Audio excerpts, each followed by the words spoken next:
Hey guys, it's Shelby. Today I'm wrapping up a series that I really enjoy doing on this channel, but I've run out of ideas, and so I thought I would just compile all the ideas that I've had into this one video, and then I'll also link the playlist below if you want to watch it. But this video is basically about zero waste swaps that don't get talked about enough. I titled the series Zero Waste Swaps No One Talks About just because clickbait. But that's just an idea to be like, these are some other swaps rather than the regular like 10 to 20 that always get talked about. These are a little bit more out there. If you think there are other swaps that just don't get talked about enough that you want to see talked about, let me know in the comments. But other than that, we're going to get into it after I say a big thank you to today's sponsor, which is Skillshare. You guys know I love Skillshare. They are a giant online learning platform with over 30,000 courses. This month I am taking a little Instagram course because what I've noticed is things like TikTok and Reels are popping off all over the internet. I'm really good at making YouTube videos because I talk too fucking much. I'm not so good at short form video because I'm not good at being concise. So this month I'm actually taking a Skillshare course all about video for Instagram. This course is by, I think you say her name like Halise. It's really short and quick, but I think it's going to be very helpful for me for conceptualizing how an idea doesn't have to be a 20-minute long YouTube video, but sometimes it can just be a minute on Instagram. But that's just an example of one of the courses of so many that Skillshare has. So if you guys want to check it out, there's a link at the top of the description to get you their premium membership for free. And after that, it's only around $10 a month. I'll also talk a little bit more about them later. But let's hop into the 30 swaps that don't get talked about enough.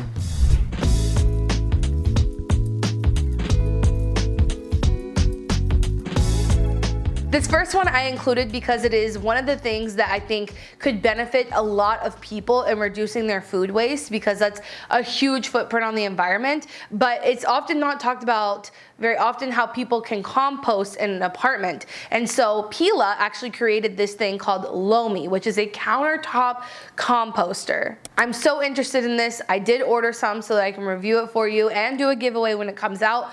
But these sort of solutions in general are not talked about enough, how people can compost in their homes. And so I thought I would mention it here. I'll also link everything I'm talking about today below, including the Lomi compost. Like I said, right now, if you purchase it, it's not going to ship until later because it's on Kickstarter. But if you think this could be the thing that reduces food waste for you, I think it's a great option. Another reusable, zero waste, whatever you want to call it, swap is reusable air filters. Now, I think in a lot of places around the world, people, don't have ACs because they don't live in Texas. But if you live somewhere where it's hot and you do have an AC unit, those filters that you have that have to be replaced every couple months end up becoming pretty wasteful in terms of obviously the planet, but also in terms of your wallet.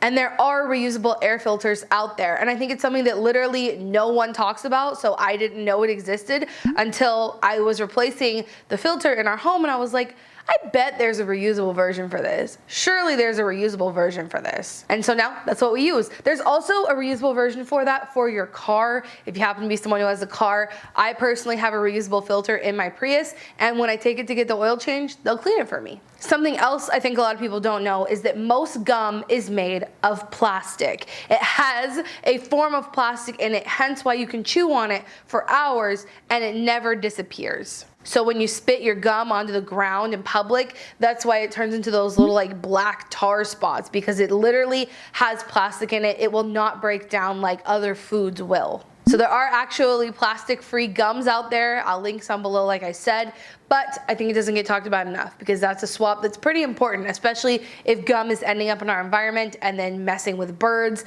and other sorts of wildlife. It's just not a good thing. People should talk about it more. My electric lighter has been one of my favorite things ever since the Texas winter storm. No waste from matches and no waste from like plastic lighters. I know sometimes there are certain ones that can be refilled with the fuel, which is also another great option. But for me, a rechargeable one, that way you never run out of something, is a really good option. I think Care of vitamins are a much more sustainable way to get vitamins than buying vitamins in plastic. And I used to think they were incredibly wasteful because a daily little packet that's plastic, that's wasteful. Like you're throwing it away every day and it adds up. But I don't think people talk about nearly enough, even when people work with Care of and they talk about it, they often don't mention that those films are compostable, and not just industrial compost. They're literally just made out of corn, so you can compost them in your yard. I think that's an incredibly sustainable way to get vitamins that you need, right? So two things I always supplement for because I've had a deficiency with one in the past, and because like 50% of Americans have deficiencies in B12, so I supplement through Care of with B12 and vitamin D. And I think it's the most sustainable way to get vitamins, and I don't think people talk about enough that Care of's packaging is actually compostable. Microfiber filters. I've seen some talk on the internet recently about how the Coraball just doesn't do what it says it'll do, and I only used my Coraball for like 2 months before we installed a proper filter. But I definitely think that the filters that will actually filter things out of the water, not just put your stuff in a bag and all that kind of thing, I don't think they get talked about nearly enough in the sustainability movement because of the issues of microplastics making it into our oceans and all the way up our food chains. I personally think that manufacturers of washers should be responsible for installing these filters, but I digress. In general, I don't think they get talked about enough, and I actually switched mine recently. I gave my one from Girlfriend to one of my friends because they wanted one, because I actually found a different brand called Planet Care that take back their filters. So I used to get this question a lot. What do you do with the fibers after you filter them out? And the answer is you throw them away. Like there was nothing else to do with them. It was just meant to keep them out of the water system from making their way up our food chain and toxifying everything. There's a whole different tangent I could go on there about how sometimes sending things to landfill is the eco-friendly option.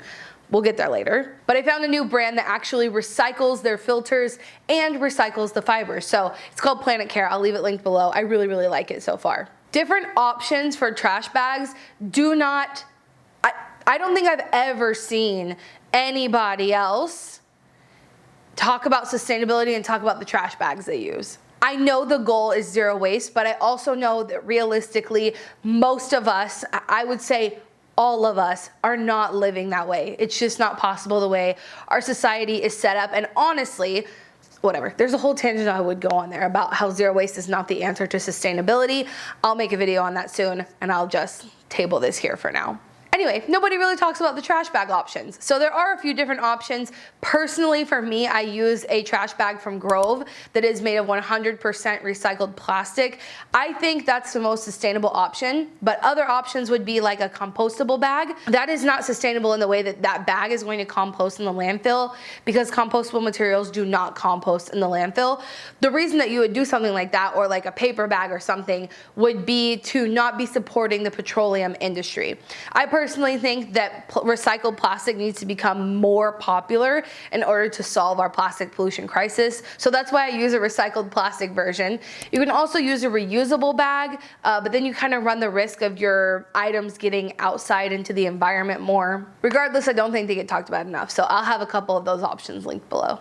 A reusable cooking oil sprayer has been super, super helpful for our household. We use it all the time. We refill it with the olive oil that we get package free. So we have a bottle, we refill it at Whole Foods, we bring that oil home and put it into our misto. There's no waste associated with this. And for me, being able to use a spray bottle in many scenarios, just needing to like oil a baking sheet or a pan even, or anything like that, when you want to be light with the oil that you're using in your cooking, the spray bottle has been a really great solution. It's called a misto. I think it doesn't get enough hype because I think it's a great solution to people who are currently buying single-use aluminum cans of spray oil. I think you see a lot those pet hair remover roller things where you roll it against your shirt and then you rip it off and throw it away and do it again. And honestly, like within like 2 swipes, those things get full. How inconvenient and wasteful. So there is a reusable version of this that actually works better than the disposable version, and also obviously will save you money instead of always having to repurchase the disposable ones. And I think people don't talk about them enough, so I wanted to mention them here. Band-Aids, there's a version of it that is compostable. I'll leave it linked below. I actually took one with me when I went to get my vaccine so that I didn't have to get one of the ones that are made of plastic. And they work just as well. I'm actually really impressed that they can make it from a more sustainable material but not sacrifice any of the quality. I don't think this is necessarily a zero waste version of a condom because all condoms are technically biodegradable, but there are some that are made from fair trade rubber, which I think is a more sustainable and more importantly ethical way to use condoms. I've never used them, I can't vouch for them, but they exist and I don't think they get mentioned enough. Pots and pans. This is a swap that I used to get asked about a lot, and I was just using my like old non-stick coated version, but actually those things have been proven to be quite toxic over long terms of use of high heat. So I definitely recommend not using things that are non-stick, instead choosing either ceramic or, if it fits your cooking style, cast iron. Personally, the pans that we own are ceramic, which is naturally non-stick, and also it doesn't scratch. You don't have to worry about like the layers of stuff scratching off and getting into your food. Literally, the cheaper pots and pans that are coated with non-stick are not meant to last forever. They are meant to be replaced. And so being able to invest in something that is going to last you long term, be better for your health, and also the brand that I personally bought from uses recycled materials, they use renewable energy and all that kind of thing. So I definitely think this is an area of sustainability where obviously we end up cooking a lot more when we're living a more sustainable plant-based life, and no one really talks about what good pots and pans are out there. So I'll leave my link below. When Madison and I bought this house, we didn't want to get a gas-powered lawnmower. Now, there is the option of getting an electric-powered one, which, sure, if that's what you want, go for it. But for us, the most sustainable option was a second-hand, gas-free, power-free, just manual lawnmower. And when I posted about this on Instagram, people didn't even know that they existed. Literally, I got so many DMs after I posted this story asking me where I got that, and they didn't know it existed, and what is it called, and how can they find one. So I wanted to mention it here. If you have a lawn, or if you live in a place where an HOA tells you you have to keep your lawn mowed and all these sort of things, then a no gas, no electric manual lawnmower is an option. I could get into how fucked up lawns are in general, but I digress for this video. I personally don't grill a lot, but if you're looking for an alternative to like single-use aluminum foil, there are reusable grill bags. So if you love grilled corn, which I do, we just don't have a grill, so I don't do it often. An alternative to aluminum foil are these grill bags. If you didn't know they existed and you think that they could be helpful, I want to mention them because I've never seen anyone talk about them before. Rechargeable batteries. I'm always shocked at how many people didn't know rechargeable batteries are a thing. So rechargeable batteries for like the drip line that we run outside. There are batteries in the little timer where it sets our watering on and off every day. The batteries we use in it are rechargeable. It's basically rechargeable batteries are a much more sustainable option for many things like remotes, things for the garden. Those are the big ways that we use them. I'm trying to think of other ones, but can't think of it right now. But yeah, rechargeable batteries, definitely a more sustainable option that people should be thinking about. Next up is a soda stream. I think if you've been watching me, you know how much we love our soda stream. Making DIY soda syrups and testing out all these different things is so fun and also reduces your waste by a ton. I think the first time I put the soda stream in a video, it was definitely not talked about as much, whereas now I feel like a lot of people use them. It's so funny because I feel like soda stream could have so easily been like such a gimmick when it first started. Like everyone wanted to buy one because it would save you money on soda. I just don't think they get talked about nearly as much as they used to, but in the sustainability community, it's a great swap, so people are still using them and loving them. A staple-free stapler. If you didn't know this existed, it does. You don't have to use staples to put like 3 pieces of paper together. There are staple-free staplers. Thought I would put this here if you didn't know that existed. I also talked about in this series a vibrator that has a recycling program and is also like biodegradable. The making of it, I don't really know how to describe it. I don't personally own this, but if you're interested in more sustainable sex toys, this exists.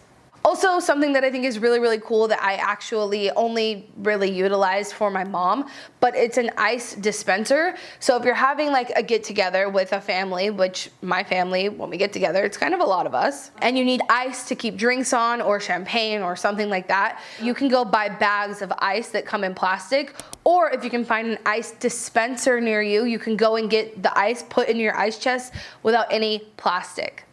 I think it's a great sustainable alternative to avoid the plastic, but also it's a lot cheaper. So check and see if there's bulk ice. That's how you would look it up, like on the internet.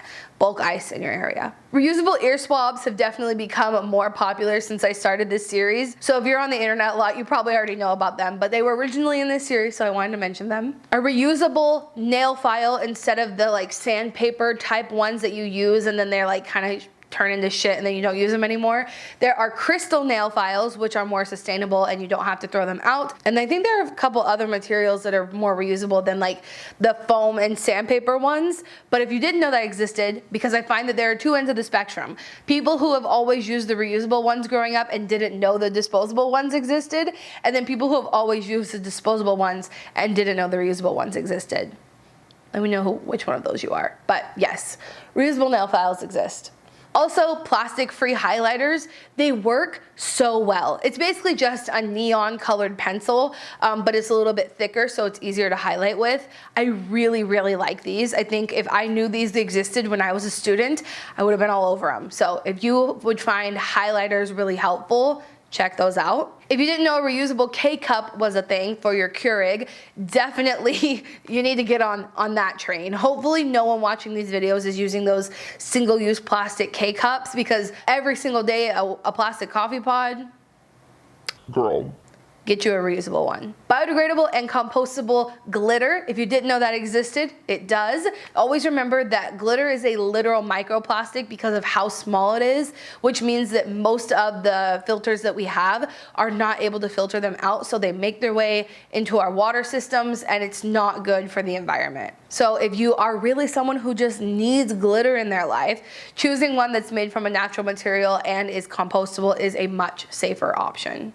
Paper tape. It's pretty simple. If you currently like package things or you use tape around your house and you're using plastic, paper tape exists.